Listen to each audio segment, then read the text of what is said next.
মামা ভাগ্নে কালকে মুই দোকান থেকে যখন বাড়ি যাইছং বুঝছেন মডার্ন দেখো হাই রে মানুষে মানুষ আর গাড়িতে গাড়ি খালি ঢাকার থেকে মানুষ আসতেছে বুঝছেন তাই কায় আসতেছে বাড়ি গাড়ির সাদত কায়ো বা ট্রাকত কায়ো বা ওই যে বেবি টেস্টিছে কায়ো অটো মানে কোনো ঠিক ঠিকানা নাই এমন ভাবে মানুষ খালি ঢাকা থেকে আসবেন না বাবা হ্যাঁ।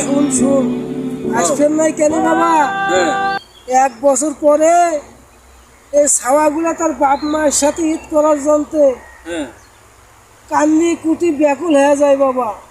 তা আসবে ভালো কথা তো ওই রকম কষ্ট করি আইসার দরকার আছে আরে তুই তো আর বাপ হোস নাই, তুই বাপ হলে বুঝলি হয় যে ঈদের সময় ছাওয়া পাগুলো কেমন দেখবার মন চাই বাবা।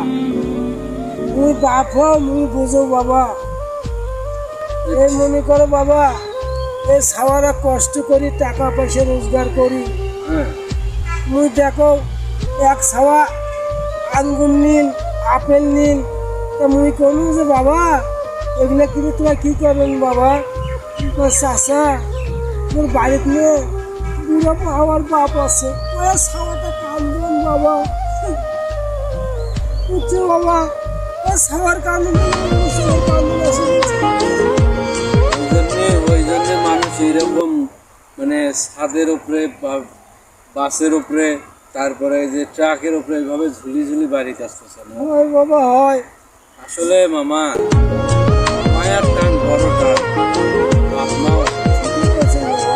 যার আছে সে বুঝে, আর যার নাই সে কেমন করে বুঝবে বাবা আসলে বাবা শোনো ওই সাওয়ারা ওই পাকে টিকিট কাটি বাপ ফোন করে কয় বাবা মা আমি টিকিট কাটছি মা এই এখন আমি গাড়িতে 9টার সময় উঠবো। এই কথা শুনি বাবা বাপ মা আল্লাহর কাছে হাত তুলে কয় আল্লাহ তুই মোর সাবাক সুসম্মানে মোর বাইক ফিরে দে। চাতক পাখির মতো হয়েছে থেকে বাপ মা বাবা বুঝছেন। আসলে মামা